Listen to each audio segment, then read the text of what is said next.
नमस्कार, मैं हूं संजय शर्मा। आप देख रहे हैं 4 PM न्यूज़ नेटवर्क।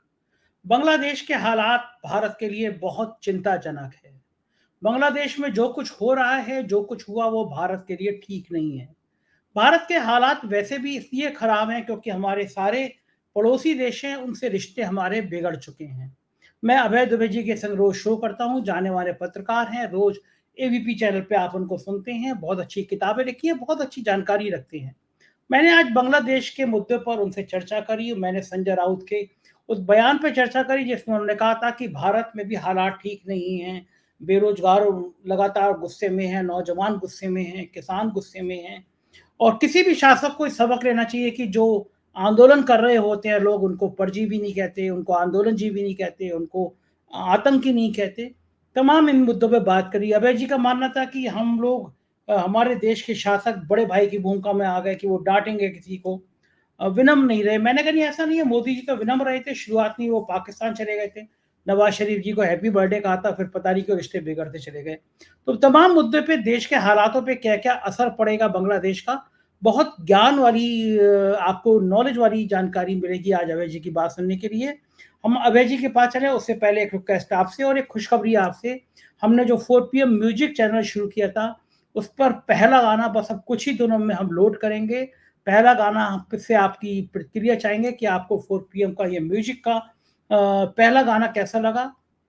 देश के अलग-अलग लोग मुझे बड़ी बधाई दे रहे हैं और मेरे बड़े फ़ेवरेट हैं, मेरे बड़े प्रिय हैं पंकज त्रिपाठी जी, कालीन भैया, मिर्ज़ापुर का उनका कालीन भैया डायलॉग पूरे देश में छाया हुआ है, पूरे दुनिया में छाया हुआ है।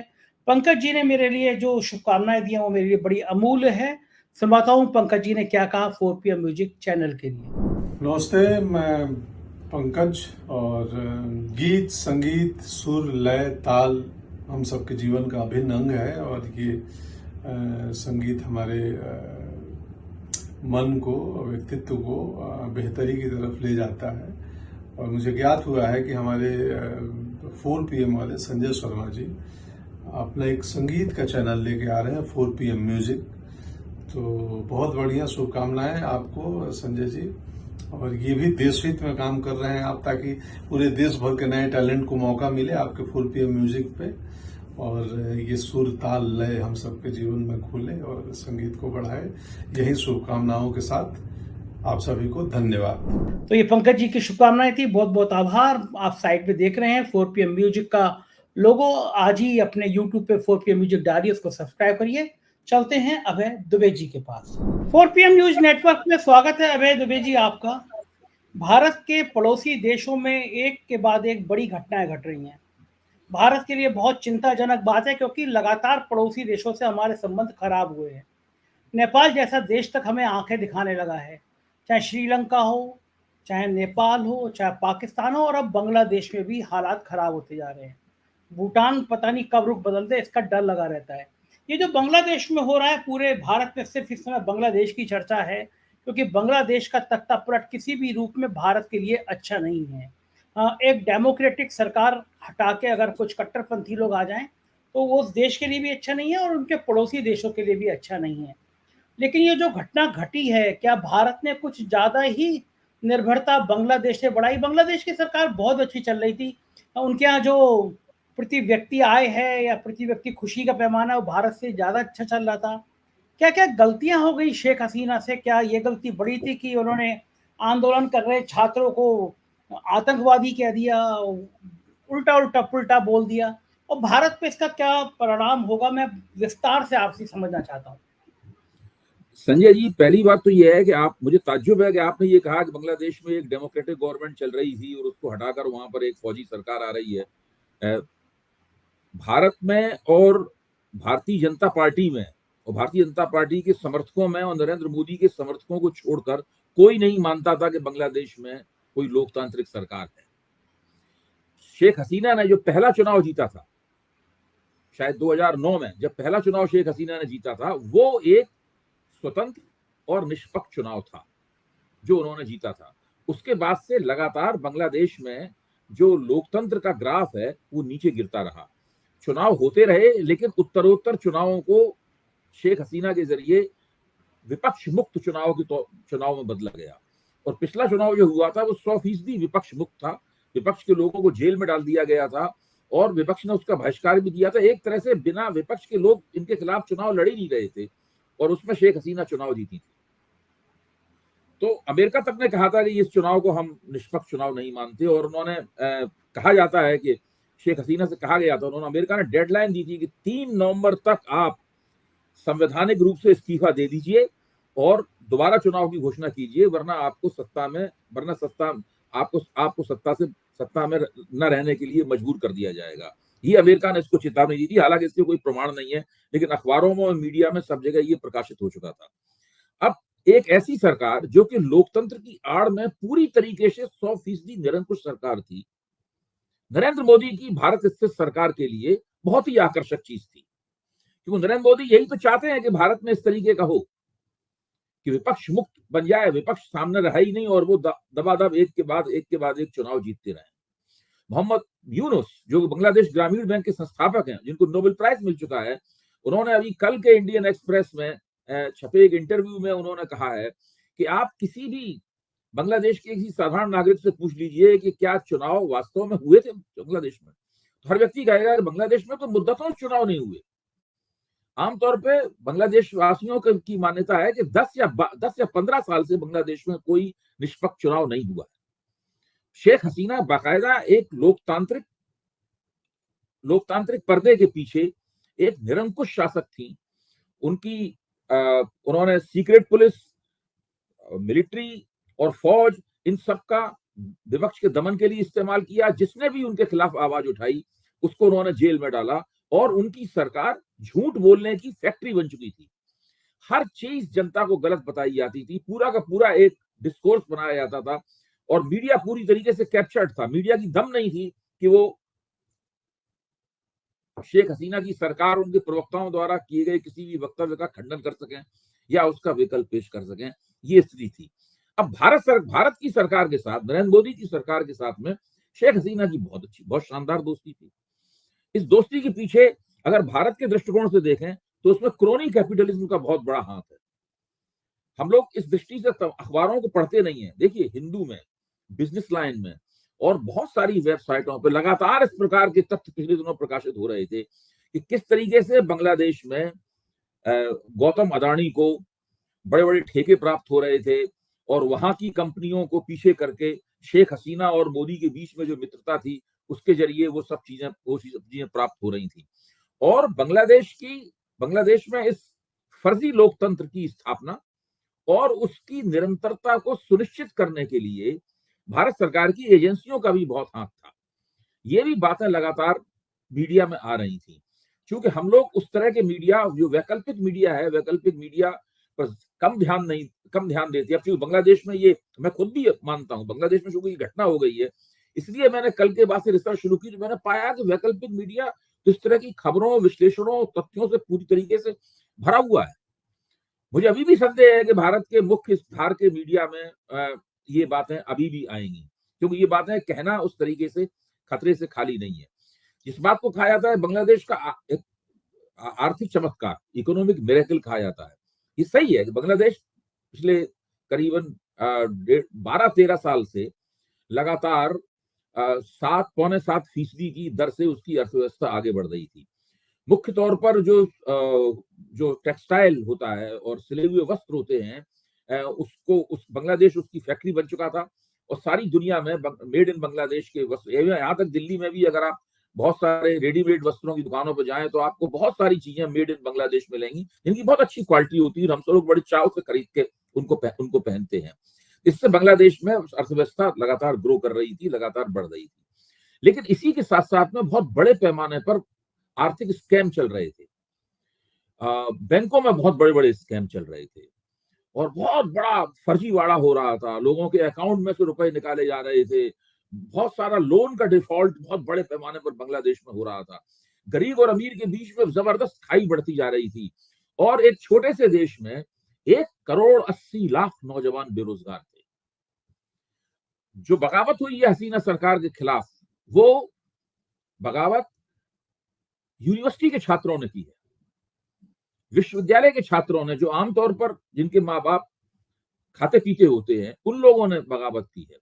क्यों उनको लोगों लग रहा था कि हमारा भविष्य बिल्कुल अंधकारमय है। एक स्थायी और सम्मानजनक रोजगार पाना उनकी महत्वाकांक्षा थी। और बांग्लादेश की अर्थव्यवस्था, जो कि पूरे दक्षिण एशिया में सबसे ज्यादा तेजी के साथ आगे बढ़ रही थी, वहां की जो प्रति व्यक्ति इनकम थी, पर कैपिटा इनकम थी, वो 3 गुनी हो गई थी। और भारत को भी उसने पीछे छोड़ दिया था वृद्धि की दर में। ऐसे बांग्लादेश में कितना गुस्सा था लोगों के अंदर, इसका आप अंदाजा लगाइए। उन्हें केवल एक ट्रिगर पॉइंट की जरूरत थी। इस जंगल में से चिंगारी आग लगा देती है, उसी तरह जैसे ही शेख हसीना ने सन 71 का जो मुक्ति संघर्ष था बांग्लादेश का, उसमें भाग लेने वाले स्वतंत्रता संग्राम सेनानियों और उनके रिश्तेदारों और उनकी संतानों के लिए नौकरियों में आरक्षण घोषित किया, वैसे ही आग लग गई चारों तरफ। लोगों को रोजगार नहीं मिल रहे हैं और आप लोगों को नौकरियों में आरक्षण। और वो फिर आग इतनी जबरदस्त रूप से लगी कि सुप्रीम कोर्ट ने उस आरक्षण को निरस्त कर दिया। उसके बावजूद आंदोलन बंद नहीं हुआ और उस आंदोलन ने फिर लोकतंत्र के समर्थक आंदोलन की शक्ल ले ली। क्योंकि असली समस्या डेफिसिट ऑफ डेमोक्रेसी था बांग्लादेश में। लोग पिछले 15 साल से लगातार निरंतर लोकतंत्र के नाम पर जो दमन हो रहा था, उस दमन से बिल्कुल आजिज आ चुके थे। यहाँ तक शेख हसीना ने आंदोलनकारियों के बारे में जनता से अपील की थी कि ये लोग रजाकार है। रजाकार वो थे जिन्होंने 71 में मुक्ति वाहिनी के लोगों के ऊपर अत्याचार किए थे। रजाकारों ने, रजाकार है, उनको लोहे की रॉडों से पीटो, लोहे की छड़ों से पीटो, ये शेख हसीना ने लोगों से कहा था। अब आप देखिए क्या हुआ। एक ऐसी शासक जिसके बारे में माना जाता, भारतीय मीडिया सब ऐसा मान के चलाता ही तो इस आंदोलन से निपट लेंगे, और यहां तक कि पहले पन्ने पर खबर भी नहीं छपती थी। आज पहले पन्ने पर खबर छपी है। कल के अखबारों को आप देखिए, आप टीवी मीडिया को तो छोड़ दीजिए, कल के अखबारों को देखिए, सब में 9वें और 10वें पेज पे खबर है कि बांग्लादेश में बहुत ज्यादा प्रदर्शन हो रहे हैं और पुलिस और मिलिट्री के फौज के दमन से 100 लोग मारे गए हैं। ये 100 लोग मारे या नहीं, खबर 10वें पृष्ठ पर मिलेगी आपको। पहले पन्ने पर खबर तक नहीं थी, क्योंकि लोगों ने मान लिया था कि शेख हसीना इस पूरे मसले से निपट लेंगी, ज्यादा कुछ उसमें होने वाला नहीं है, थोड़ी लोग हाय तौबा मचाएंगे और उसके बाद फिर मामला इस तरह 15 साल से चल रहा है, उसी तरीके से ठीक तरीके से चलता रहेगा। तो ये स्थिति थी। अब मेरे ख्याल से देश में जो एनडीए सरकार है उसकी भी आंखें खुल जानी चाहिए, क्योंकि केवल ग्रोथ के आंकड़े दिखाकर, जबरदस्त बेरोजगारी और महंगाई के साथ में आप लोकतंत्र को नहीं चला सकते। ये एक बहुत बड़ा संदेश है जो भारत के शासकों को, चाहे वो सत्ता में हो चाहे वो विपक्ष में हो, सबको ये संदेश मिलना चाहिए। इसी तरीके से आप पड़ोसी देशों में अपनी जो आपकी जासूसी संस्थाएं हैं, जो आपकी इंटेलिजेंस एजेंसी हैं, रिसर्च एनालिसिस विंग और इंटेलिजेंस ब्यूरो, आप इनकी दम पर आप विदेश नीति को नहीं चला सकते। आज विदेश मंत्री जयशंकर संसद में बयान दे रहे थे, बयान के बीच में उन्होंने 2 पंक्तियां चुपचाप उन्होंने उसके अंदर स्मगल कर दी। वो पंक्ति है कि बांग्लादेश में माइनॉरिटीज के ऊपर और उनके मंदिरों के ऊपर हमला हो रहा है। कितने हमले हुए, कितने लोग हताहत हुए, ये अभी उन्हें नहीं पता है, लेकिन उन्होंने 2 लाइनें उसके अंदर डाल दी और भारत उसके लिए बहुत चिंतित है। भारत माइनॉरिटीज की सुरक्षा का इंतजाम कर रहा है। वो बाकायदा उन्हें पूरा मौका, ये बात सही है कि बांग्लादेश में हिंदू अल्पसंख्यकों के ऊपर बहुत अत्याचार हुए हैं। तस्लीमा नसरीन का मशहूर उपन्यास लज्जा, आपको याद होगा, वो इसी बात के ऊपर है। इसके लिए बांग्लादेश से उनको कट्टरपंथियों द्वारा निष्कासित किया गया। स्थिति यह है कि सरकार इसका पूरा फायदा उठाने की कोशिश करेगी, उसको हिंदू बनाम मुसलमान का रंग देके कि वहां हिंदू अल्पसंख्यकों के ऊपर मुस्लिम कट्टरपंथी अत्याचार कर रहे हैं। लेकिन मुख्य बात यह है कि दुनिया में कोई भी व्यक्ति जिसको लोकतंत्र से जरा भी प्यार है, वो शेख हसीना का लोकतंत्र का मॉडल जो है उसको लोकतंत्र मानने के लिए तैयार नहीं होगा। बांग्लादेश के तमाम बुद्धिजीवी जो भारत विरोधी नहीं है और भारत को बड़े हमदर्दी की निगाह से देखते हैं, उन सबको इस बात का बहुत दुख है कि भारत सरकार ने शेख हसीना द्वारा लगातार किए जा रहे लोकतंत्र के हनन को लोकतंत्र क्यों करार दिया। जिस वक्त वहां जबरदस्त आंदोलन चल रहा था, भारत सरकार ने कहा ये वहां का अंदरूनी मामला है। तो मोहम्मद यूनिस जैसे लोगों ने, जो लगातार भारत सरकार के और यहाँ के अर्थशास्त्रियों के भी संपर्क में रहते हैं, क्योंकि उन्हें माइक्रो क्रेडिट का बहुत बड़ा इनोवेटर माना जाता है, बहुत बड़ा चैंपियन माना जाता है, जो बांग्लादेश में उन्होंने करके दिखाया, वो एक नमूने के तौर पर लोग उनसे बातचीत करते हैं, उनसे शिक्षा प्राप्त करते हैं। नोबेल प्राइज उन्हें इसीलिए प्राप्त हुआ था। उन्होंने भी कहा कि हम लोगों को इस बात का बहुत दुख है कि भारत जैसे देश ने, जहां पे नियमित रूप से चुनाव होते हैं और आमतौर पर स्वतंत्र और निष्पक्ष चुनाव माना जाता है, वो बांग्लादेश में जो हो रहा है उसका समर्थन करता रहा। तो ये भी अपने आप में एक सोचने की बात है कि मोदी सरकार ने बांग्लादेश की शेख हसीना सरकार को इतना ज्यादा समर्थन क्यों दिया, और पूरे भारत के मीडिया ने हसीना सरकार की जो ज्यादतियां थी, जो लोकतंत्र विरोधी गतिविधियां थी, जो निरंकुशता थी, जो तानाशाही थी और हिंसक किस्म की तानाशाही थी, उस हिंसक किस्म की तानाशाही के सही तथ्यों को अपने श्रोताओं और पाठकों के सामने क्यों नहीं रखा। आज संजय राउत का एक बयान बहुत चर्चा में है। उन्होंने कहा है कि भारत में भी हालात कुछ कुछ इस तरह के हैं। उनका भाव ये था कि यहाँ भी बेरोजगारी बहुत ज़्यादा है, यहाँ भी आंदोलन करने वाले लोगों को इस तरह के कमेंट कर दिए जाते हैं। सोशल मीडिया पे भी इस तरह की बाढ़ आई है कि अब दुनिया भर के शासकों को समझ लेना चाहिए कि आंदोलन करने वाले परजीवी नहीं होते, आंदोलन करने वाले आतंकवादी नहीं होते। कम से कम दुनिया के शासकों को ये समझ लेना चाहिए, बांग्लादेश से सबक लेना चाहिए कि जैसा आपने कहा कि बहुत बढ़ती हुई 5 ट्रिलियन इकोनॉमी, 6 ट्रिलियन इकोनॉमी हकीकत नहीं होती। हकीकत ये होती है कि बेरोजगारों की फौज ना बढ़े देश में, किसानों का उत्पीड़न ना हो देश में, नौजवानों के लिए अग्निवीर जैसी योजना ना आए। मैं ये नहीं कह रहा कि भारत में कभी ऐसा हो सकता है, मैं सोच भी नहीं सकता कि भारत एक इतना महान देश है, यहाँ पे कभी सेना इस तरह नहीं कर सकती, यहाँ पे डेमोक्रेसी बहुत मजबूत है। लेकिन ये जो हालात हैं, ये हालात किसी भी देश के लिए उचित नहीं है। बांग्लादेश से क्या सबक ले पाएगी हमारी सरकार, अभय जी, लगता है आपको? देखिए, हमारी सरकार को अपने सारे रिजर्वेशंस को, अपने सारे जो कुछ भी मन में उनके आग्रह दुराग्रह हों, उनको ताक पर रखकर बांग्लादेश की घटनाओं से सबक लेना चाहिए, पहली बात। उसका कारण क्या है? उसका कारण यह है कि भले ही आपकी अर्थव्यवस्था श्रीलंका की तरह उसका मेल्ट डाउन ना हो, भले ही आपकी अर्थव्यवस्था में जो बेरोजगार हैं वो बांग्लादेश की तरह आचरण ना करें। मैं मानता हूं कि भारतीय अर्थव्यवस्था बहुकेंद्रीय है, बहुमुखी है और बहुत ज्यादा शक्तिशाली है। उसकी बांग्लादेश और श्रीलंका से कोई मुकाबला नहीं किया सकता। भारत की चुनाव प्रणाली भी बहुत मजबूत है और बहुत अच्छी है। मैं मानता हूं कि जो एडीआर ने, एसोसिएशन फॉर डेमोक्रेटिक रिफॉर्म में जो आंकड़े दिए हैं कि भाई जिन निर्वाचन क्षेत्रों में जब वोट गिने गए तो वो जो चुनाव आयोग ने जितने वोट पड़े थे बताया था उससे कम निकले या ज्यादा निकले। मेरा मानना यह है कि धीरे धीरे करके इस समस्या का भी निराकरण होगा। मैं नहीं मानता हूं जनता के बीच में इस तरह की छवि आएगी कि सारे चुनाव गलत थे, उसका भी निराकरण होगा। मैं ये भी नहीं मानता हूं कि भारत में विपक्ष का इतना दमन किया जा सकता है जितना दमन शेख हसीना ने बांग्लादेश में किया था। और भारत में जो डेमोक्रेटिक डेफिसिट भी था वो 2024 के चुनाव में हम देख सकते हैं, उस डेमोक्रेटिक डेफिसिट में भी संशोधन हुआ है। विपक्ष इस समय संसद में आज तक इतिहास में सर्वाधिक शक्तिशाली स्थिति में है। अगर भारत में लोकतंत्र कमजोर होता तो ये ऐसा हो नहीं सकता था। मोदी जी जो चाहते थे कि विपक्ष मुक्त भारत बन जाए और विपक्ष को सारा भ्रष्टाचारी कह के वो कटघरे में खड़ा कर दें और खुद सत्तारूढ़ हो जाएं और 400 सीटें प्राप्त कर लें, ऐसा नहीं हो पाया। इसका मतलब है भारत में लोकतांत्रिक प्रक्रियाएं बांग्लादेश या श्रीलंका या किसी भी देश के मुकाबले बहुत बेहतर स्थिति में है। और इसके लिए हम लोगों को अपने उन फाउंडिंग फादर्स का, जिन्होंने लोकतंत्र की स्थापना की थी, उनका शुक्रगुजार होना चाहिए कि उन्होंने एक इस तरह का ढांचा हमें दिया कि आज तमाम कोशिशों, तमाम कमियों खामियों के बावजूद, तमाम आलोचनाओं के बावजूद भारतीय लोकतंत्र अपने पड़ोसी देशों के मुकाबले कहीं बेहतर स्थिति में है।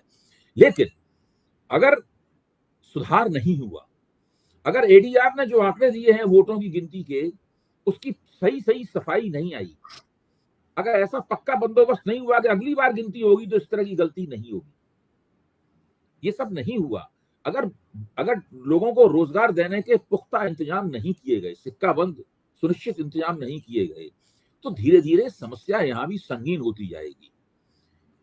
1 साल में नहीं, 2 साल में नहीं, 5 साल में नहीं, लेकिन 10 साल में कभी भी हो सकता है। बांग्लादेश में आज जो हुआ है, अगर 10 साल बाद भारत में होता है तो वो कितना दुखद होगा, आप इसका अंदाजा लगा सकते हैं। और अभी आप विश्व बैंक की एक रिपोर्ट पढ़िए, वो रिपोर्ट भी आज या कल ही वो सामने आई है। वो मिडिल इनकम ट्रैप के ऊपर रिपोर्ट है कि किस तरह जो कई देश जो हैं वो एक मझोली इनकम के जाल वहीं फंस के रह जाते हैं, मझोली इनकम से आगे नहीं बढ़ पाते, मिडिल इनकम ट्रैप कहते हैं उसको। उसने साफ कहा है कि अमेरिका की जो प्रति व्यक्ति आमदनी है, भारत अगर जिस गति से प्रगति कर रहा है, उसकी अर्थव्यवस्था आगे बढ़ रही है, आगे 70 वर्ष लगेंगे अमेरिका की प्रति व्यक्ति आमदनी का 1/4 हासिल करने में। अब आप सोचिए, मोदी जी जो दावे करते हैं रोज, विश्व बैंक की रिपोर्ट से आप मुकाबला करके देखिए उन दावों का। यानी अमेरिका की जो प्रति व्यक्ति आमदनी है, भारत में प्रति व्यक्ति आमदनी अब उसका चौथाई स्तर पर, 1/4 स्तर पर पहुंचने में भारत को अभी 70 साल लगेंगे। चीन उस जगह अगले 10 साल में पहुंच जाएगा, ये उस रिपोर्ट में लिखा हुआ है। यानी चीन भारत से 70 गुनी धीमी रफ्तार से भारत प्रगति कर रहा है चीन से।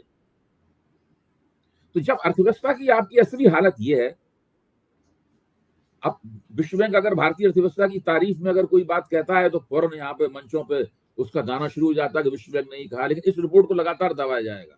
मैं आपसे कह गारंटी देता हूं, इस रिपोर्ट की कहीं चर्चा नहीं होगी, उसके बारे में लोग चुप्पी साधे रहेंगे, सरकारी अर्थशास्त्री इस रिपोर्ट के बारे में कुछ भी नहीं बोलेंगे। तो ये स्थितियां हैं। अगर भारत ने इस बात को बांग्लादेश की घटना से, श्रीलंका की घटना से भी सबक लेना चाहिए था। बांग्लादेश की और श्रीलंका की घटनाओं से सबक नहीं लिया, क्रोनी कैपिटलिज्म के चक्कर में वहां की घटिया और जलील किस्म की गैर लोकतांत्रिक सरकारों को समर्थन करने के अपने रवैये को नहीं छोड़ा, तो एक ना एक दिन भारत को भी बहुत सारी समस्याओं का सामना करना पड़ सकता है। ऐसी समस्याओं का सामना करना पड़ सकता है जिनके बारे में आज हम कल्पना भी नहीं कर सकते।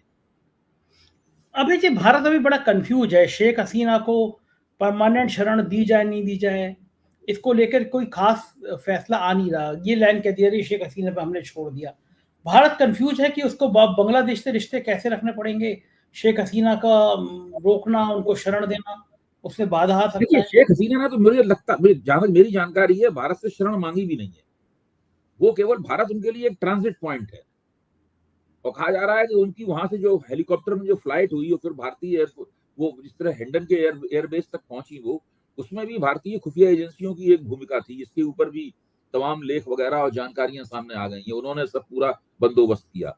वहां पर जो फौज के वकारुल जमा, जो जनरल, जो फौज के थल सेना अध्यक्ष हैं, वो शेख हसीना की भतीजी के पति हैं, यानी शेख हसीना के परिवार के सदस्य हैं। वही दिन के 12:30 बजे वहां पर गए उनके घर में। उन्होंने कहा, देखिए हालात बहुत बिगड़ चुके हैं, आप इस्तीफा दे दीजिए और देश छोड़ के चले जाइए, वरना आपकी सुरक्षा की हम कोई गारंटी नहीं ले सकते। शेख हसीना ने कहा कि मैं इस्तीफा दे दूंगी, लेकिन मैं देश के नाम एक संदेश देना चाहती हूँ। उन्होंने कहा, संदेश मत दीजिए, वरना हालात और बिगड़ जाएंगे। तो बिना संदेश दिए ही एयरफोर्स के विमान से ही वो, अगर फौज उनके खिलाफ होती तो फिर एयरफोर्स का विमान उनको मुहैया नहीं कराया जाता। जाहिर है कि फौज भी उनके साथ थी, फौज भी उनको बचाने में नाकाम रही। आप समझ सकते हैं कितनी बुरी हालत होगी। जिस नेता के पक्ष में फौज खड़ी हुई हो, उस वो भी उसको खुद ही कहा कि आप छोड़ के चले जाइए। इसमें अमेरिका की भी भूमिका है, मैं ये मानता हूं, इसमें कोई शक नहीं। अमेरिका भी दोहरी चाल खेलता है। अमेरिका पाकिस्तान में हो रहे चुनाव को तो कहता है कि ठीक हो रहे हैं चुनाव, क्योंकि पाकिस्तान में हो रहे चुनाव में भी घपला है, और बांग्लादेश में हो रहे चुनाव में भी घपला है। बांग्लादेश के चुनाव के बारे में कहता है कि चुनाव निष्पक्ष नहीं है, लेकिन पाकिस्तान के चुनाव के बारे में कहता है कि ये ठीक चुनाव है। तो अमेरिकी अपने दांव पेच भी है। अमेरिका का दक्षिण एशिया में दिलचस्पी अमेरिका की है, वो भी बड़ी पेचीदा किस्म की दिलचस्पी है। और भारतीय विदेश नीति है इस वक्त बहुत सांसत में फंसी हुई है। आप देखिए, श्रीलंका चीन के असर में है, बांग्लादेश की नई जो सरकार बनी है, जो अंतरिम सरकार बनी है, वो पूरी तरीके से चीन के असर में है। नेपाल चीन के असर में है। म्यांमार, जिसको हम लोग बर्मा कहते थे पहले, वो चीन के असर में है। और चीन के साथ भारत के बहुत ही बुरे संबंध हैं। यहां तक कि चीन ने बाकायदा भारत की राजनीति में, चीन ने जिस तरीके से डोकलाम में और लद्दाख में जो कर किया है, वो तो राहुल गांधी खुद भी उसको कितने बार उठा चुके हैं। तो परिस्थितियां बहुत विदेश नीति के बिल्कुल विपरीत हैं। जिस तरीके से विदेश नीति इन लोगों ने चलाई है, अगर आप दक्षिण एशिया में भी अपनी विदेश नीति को कामयाब नहीं कर सकते, तो और दुनिया भर में ग्लोबल स्तर पर अपनी विदेश नीति कहाँ कामयाब करेंगे। तो ये भी एक बहुत बड़ी इनके सामने चुनौती है। और बांग्लादेश में जो घटित हुआ है, उससे भारत के जो रोजगार, जो बेरोजगार और असंतुष्ट लोग हैं, असंतुष्ट नौजवान हैं, उनके सामने एक नमूना सामने होता है, भाई ऐसा भी हो सकता है। मैं ये नहीं कह रहा हूं कि वो ऐसा करेंगे, इसके खतरे मौजूद हैं। हमारा क्या गलती कहाँ हो गई? नई बांग्लादेश की सरकार बनी है, पूरी तरीके से भारत विरोधी होने वाली है। और मुझे इसमें कोई आश्चर्य नहीं होगा कि अगर हिंदुओं के ऊपर वहां हमले शुरू हो जाएं और हिंदुओं को तंग करना हो शुरू रहे हैं, कई जगह से तस्वीरें भी आ रही हैं कि मंदिरों पे हमले हुए हैं, हिंदुओं पे हमले हुए हैं। नहीं, उन तस्वीरों के प्रति सतर्क रहना चाहिए, क्योंकि वो तस्वीरें भारत में जो हिंदुत्व के ट्रोल्स हैं, जो एजेंट प्रोवोकेटर है, भड़काऊ एजेंट है, वो भी उन तस्वीरों का भारत में सांप्रदायिक सद्भाव को बिगाड़ने के लिए बेजा इस्तेमाल भी कर सकते हैं। भारत से चूक कहाँ हुई कि जो एक के बाद एक जितने पड़ोसी देश हैं हमारे, उन सबसे हमारे रिश्ते खराब हो गए। हम कोई भी रिश्ते बेहतर नहीं कर पाए और कहा जाता है कि ईश्वर से पहले अपने पड़ोसी से प्रेम करो, और भारत जो है वो आपकी छवि ये हो जाती है कि आप बिग ब्रदर हैं। जब आपकी छवि हो जाती है कि आप बिग ब्रदर हैं, अगर आपकी बात नहीं मानी गई तो आप दंडित भी कर सकते हैं। बड़ा भाई जो है वो छोटे भाई को चपतिया सकता है। जब आपकी ये छवि बन जाती है और जब आप ऊंची जगह से खड़े होकर आशीर्वाद देने की मुद्रा में बने रहते हैं हमेशा, तब फिर ये ऐसी स्थितियां बनती हैं। या तो आप वास्तव में शक्तिशाली हो चीन और अमेरिका की तरह, लेकिन आपके शक्तिशाली होना आपका केवल दिखावा है। भारत का साइज बहुत बड़ा है, आबादी बहुत बड़ी है, अर्थव्यवस्था का साइज भी बहुत बड़ा है और टिकाऊ बने, राजनीतिक स्थिरता है मुद्दतों से, ये सब बातें ठीक है, लेकिन बड़े साइज को बड़ी ताकत मान लेना अनुचित है। आपका आकार बहुत बड़ा है, इसका मतलब ये नहीं है कि आप ज्यादा शक्तिशाली हैं। तो ये एक ऐसी स्थिति है जिसका ख्याल इन लोगों को करना चाहिए। भारत को बहुत अपने रवैये में काफी संशोधन करना पड़ेगा। प्रधानमंत्री तो इतने विनम्र हैं, वो पाकिस्तान तक चले गए थे, हवाई जहाज उतार दिया था नवाज शरीफ जी को हैप्पी बर्थडे कहने के लिए, और उससे ज्यादा विनम्रता और क्या हो सकती है नवाज शरीफ जी की। अम्मी के लिए वो कपड़े अपने शॉल वो ले गए थे, अब आप कह रहे हैं वो विनम्र नहीं है, बड़े भाई हैं, डांटने वाली बात है। देखिए, पाकिस्तान एक तो वो नरेंद्र मोदी के शासनकाल का शुरुआती दौर था। नरेंद्र मोदी कुछ ऐसा इस तरह सोचते थे कि अटल बिहारी वाजपेयी के छूटे हुए काम को उन्हें पूरा करना है, कुछ असाधारण किस्म की वो पहलकदमी लेंगे, पाकिस्तान से संबंध अच्छे हो जाएंगे, चीन के साथ, चीन के राष्ट्रपति हैं उनके साथ उन्होंने तो झूला था नदी के किनारे, हम लोग जानते हैं। इस तरह से उन्होंने कुछ बहुत जबरदस्त फोटो अपॉर्चुनिटीज, जिसको कहते हैं ना, बहुत प्रधानमंत्री कैमरा प्रिय और फोटो प्रिय हैं, तो विदेश नीति को भी उन्होंने उसी के जरिए चलाना चाहा। लेकिन विदेश नीति का जो यथार्थ होता है वो बहुत कड़वा होता है, बहुत तल्ख होता है। वो बार बार विदेशी नेताओं के साथ गले मिलने से वो समस्या हल नहीं होती, उनके साथ झूला झूलने से भी समस्या हल नहीं होती, उनके साथ बिरयानी खाने से भी वो समस्या हल नहीं होती। विदेश नीति में तो बहुत ही कड़ा सौदा होता है ना। तो उस मामले में विदेश नीति इनकी कामयाब नहीं हुई, साबित हुई।